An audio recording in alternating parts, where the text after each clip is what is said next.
So for us, eyewitness media is content captured by an eyewitness to an event. An eyewitness to an event who wasn't particularly planning to capture something newsworthy, but they have captured something newsworthy and it's deemed publishable by a news organization, or a news organization approaches the eyewitness and asks them if they can use their content in their media news output. This is different, so eyewitness media for us is different from all and any content that's on social media. For instance, a lot of pop stars, music stars, film actors use social media and publish content on social media for their own public relations exercises. For us, this is not eyewitness media.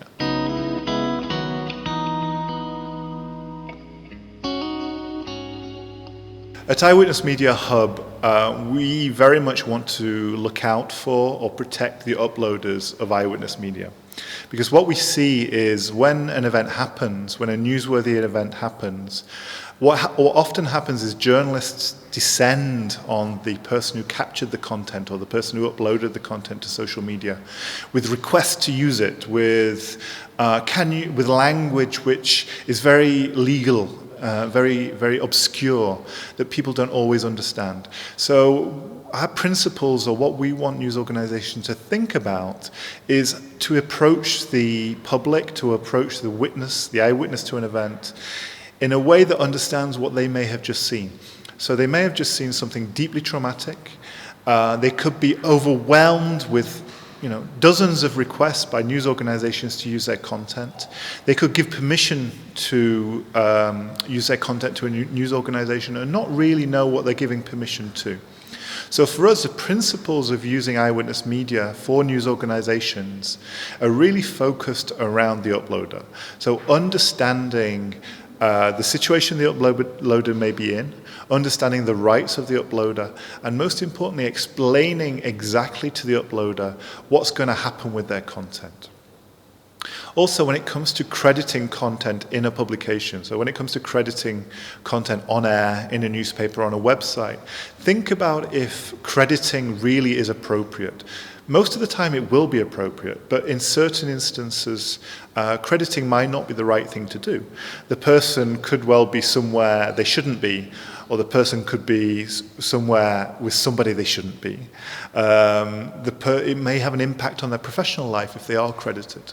So it's about the news organization really understanding why somebody has uploaded content to Twitter, to YouTube, to Facebook, what they were expecting to happen to their content, and then explaining to the uploader, to the eyewitness, what will happen to their content once it's published.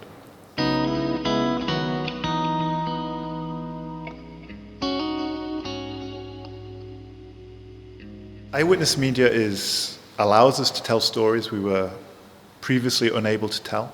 It allows us to see the aftermath of events immediately, not 10 minutes or 15 minutes later, but immediately. And the amount of content that's uploaded can be of different angles of the same event. So the actual quantity of content has increased exponentially in the last 5-10 years. With that comes new challenges. And one of the biggest challenges we've identified is the risk of what is called vicarious trauma on journalists in newsrooms.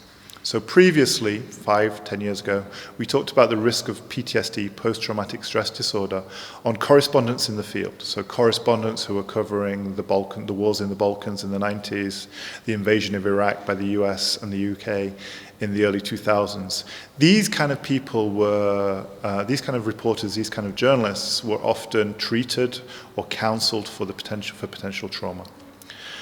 They were treated for trauma because they were on the front line. Now, what we argue is that the front line has grown. The front line is now the war zone, is now Syria, but it's also the newsroom. This is because we can see the aftermath of horrific events in Syria, in Libya, in Central African Republic, as they happen in the newsroom.